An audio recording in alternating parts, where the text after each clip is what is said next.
மாடி தோட்டத்துல தெரிஞ்சுக்க வேண்டிய முதல் செய்தி என்னன்னா, அளவா தண்ணி கொடுக்கணும்.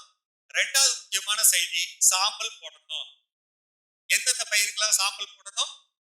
தென்னை மரத்துக்கு தொடர்ந்து போடலாம், அல்லது ஏன்னா நம்ம கொஞ்சமா வச்சிருந்தோம்னா தொடர்ந்து மாதம் மாதம் போடலாம்.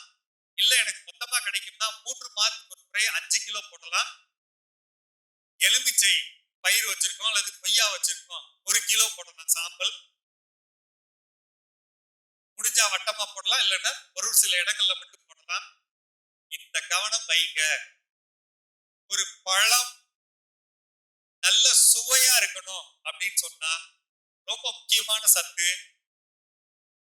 சாம்பல் சத்தும் மெக்னீசியம் மேங்கனீஸ், 3 சத்து.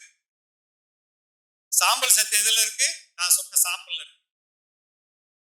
மெக்னீசியம் சத்து எங்க இருக்கு? போரானும் மெக்னீசியம் இணைந்த சத்து நான் பல வீடியோல சொல்லியிருக்கேன். அந்த இணைந்த சத்து எங்க இருக்கு? எருக்கலை செடியில இருக்கு. எருக்கலை செடி எப்ப வரும்? இந்த மழைக்காலத்துல இருந்து அதிக வெயிலப்ப செத்து போயிடும். வெயிலுக்கு முன்னாடி இருக்க காலம் வரையிலும் நமக்கு கிடைக்கும். இப்ப பயன்படுத்துங்க. மேங்கனீஸ் எதுல கிடைக்கும்? நம்ம சாணத்துல கிடைக்கும்.